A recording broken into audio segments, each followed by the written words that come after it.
Die का मतलब हो गया 2, सैकेराइड मतलब यूनिट्स या शुगर, 2 शुगर से मिलके बना हुआ एक नया शुगर। फॉर एग्जांपल बताना चाहूँगा, देखिए फ्रुक्टोज का नाम सुना होगा आप लोगों ने, ग्लूकोज एंड फ्रुक्टोज ये दोनों मोनोसैकेराइड है, सिंपल है।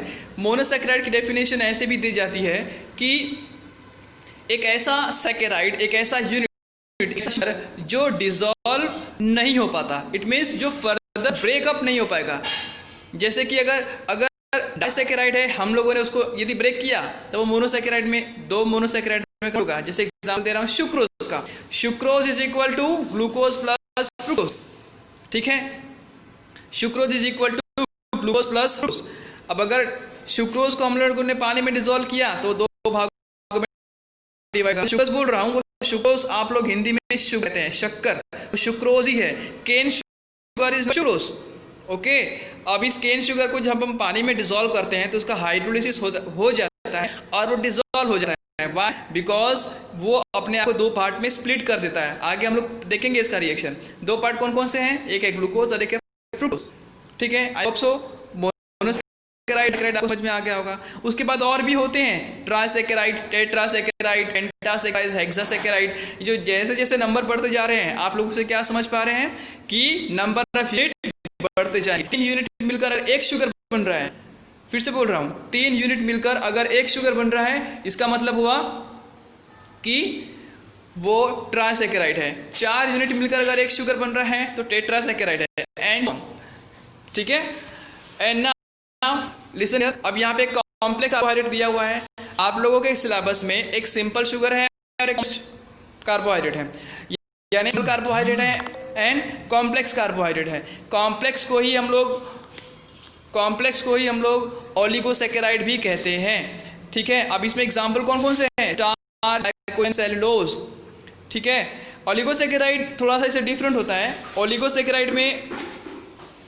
ओलिगोसैकेराइड जो होता है उसमें हम लोग सब बोलते हैं कि उसमें अधिक से अधिक 20 से 22 या 25 यूनिट्स होते हैं, सैकेराइड होते हैं, ठीक है। मगर कॉम्प्लेक्स में हम लोग उनको गिनते हैं जो पॉलीसैकेराइड होते हैं, पॉलीसैकेराइड। इसके बारे में भी हम लोग आगे पढ़ेंगे। पॉलीसैकेराइड किसे बोलेंगे, जिसमें हम लोग गिन नहीं सकते हैं, नंबर ऑफ होते हैं। फॉर एग्जांपल हो गया स्टार्च, ग्लाइकोजन के बारे में बताया था आपको। ग्लाइकोजन कहाँ होता है, ग्लाइकोजन एनिमल बॉडी में save food material, reserve food material है, ओके। सेलुलोज क्या होता है, cellulose is a reserve material in the plant in the form of fibre, जिसके कारण उसकी जो स्टेम होती है वो मोटी होती है। और ये स्टार्च क्या होता है, स्टार्च जो होता है हमारे बॉडी में प्रेजेंट होता है, ठीक है, ओके। और स्टार्च के 2 पार्ट होते हैं, अमाइलोस एंड अमाइलोपेक्टिन, उसके बारे में भी हम लोग पढ़ेंगे। फिलहाल अभी आगे बढ़ते हैं। Now let's hear I have given information about monosaccharide. What is monosaccharide? अभी मैंने कहा था जो सिंगल शुगर होते हैं, जो सिंगल यूनिट होते हैं, हम उसको मोनोसैकेराइड कहते हैं। स्ट्रक्चर एंड नॉमेनक्लेचर में देखिए क्या लिखा है मैंने, the general formula is CnH2n। जैसे कि आप लोगों ने अल्केन का फॉर्मूला सुना होगा, CnH2n+2, ये अल्केन का फॉर्मूला था, क्या था, CnH2n+2। अब मोनोसैकेराइड है CnH2n ON. You can compare this formula with glucose because I know that all of you are familiar with the glucose formula. What is this? C6H12O6. Compare करो, C6 यानी N, H12 यानी 2O6 यानी ON. I hope you understand it. Now next point, with one of carbon being the carbonyl group of either an aldehyde or ketone. इसका क्या मतलब हुआ कि किसी भी मोनोसैकेराइड में एक कार्बन डेफिनेटली डबल ऑक्सीजन साथ कंबाइन रहेगा, उसको हम लोग क्या बोलेंगे, कार्बोनिल। क्योंकि C डबल बॉन्ड O होता है, जो C डबल बॉन्ड O है वो C डबल O ये कार्बोनिल होता है। और ये जो ग्रुप है ये कीटोन और अल्डिहाइड दोनों में प्रेजेंट होता है। किसमें प्रेजेंट होता है, कीटोन और अल्डिहाइड में। इसका मतलब है कि मोनोसैकेराइड में एक C डबल बॉन्ड O रहेगा, कंफर्म है। Now third point, the most common monosaccharide have 3 to 8 carbon atoms.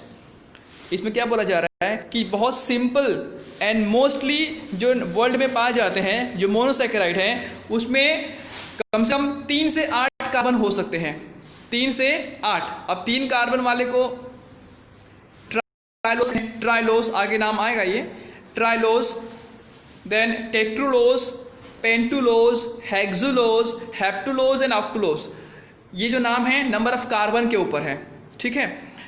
Now the suffix ओज, अभी जो मैंने नाम आपके सामने जो प्रोनाउंस किया है हेप्टुलोस, पेंटुलोस, हेक्सुलोस, उसके लिए लास्ट जो ओ आ रहा है ये क्या इंडिकेट कर रहा है? It indicate molecule is a carbohydrate, ठीक है। And the prefixes tri, tetra, pent and so further indicate number of carbon atoms in the chain. वही मैंने आपको समझाया, क्या समझाया?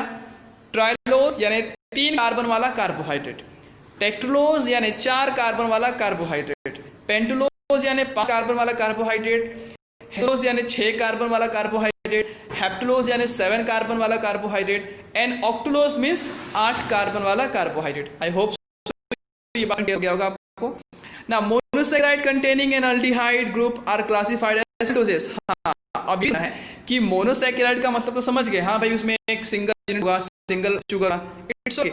मगर मैंने एक बात ये भी कहा है, जरा ध्यान से देखिए आप लोग, सेकंड पॉइंट को उसमें लिखा हुआ है कि with one of the carbon being carbonyl, चाहे वो अल्डिहाइड में रहे या कीटोन में रहे, तो हम उसको भी क्लासिफाई करते हैं किसमें, कि अगर किसी मोनोसैकेराइड में अगर फंक्शनल ग्रुप होता है तो हम उसको अल्डोजेस कहेंगे, और अगर फंक्शनल ग्रुप कीटोन होता है तो हम उसको कीटोजेस कहते हैं, ठीक है। तो वेल नोन एग्जांपल बताना चाहूंगा, अल्डोजेस का एग्जांपल ग्लूकोज होता है, कीटोजेस का एग्जांपल फ्रुक्टोज होता है, ठीक है। ये दोनों नाम आप लोगों ने सुने ही होंगे। अल्डोजेस मतलब वो मोनोसैकेराइड जिसमें फंक्शनल ग्रुप अल्डिहाइड है, कीटोजेस मतलब वो मोनोसैकेराइड जिसमें फंक्शनल ग्रुप कीटोन है। ओके, देखिए इसमें लिखा हुआ है last point, uh ketoses can also be indicated with the suffix ulose, thus a 5 carbon ketone is also termed as pentulose. यानी अगर 5 कार्बन वाला मोनोकीटोनिक फंक्शनल ग्रुप है हम उसको पेंटुलोस कहते हैं। तो यहाँ पे कंफ्यूज नहीं होना है, पेंटुलोस भी हो जाता है कभी कभी और कीटोन भी यूज हो जाता है, ठीक है। नेक्स्ट हम लोग देखने वाले हैं classification scheme which is based on the hydrolysis of certain carbohydrate to the simpler carbohydrate।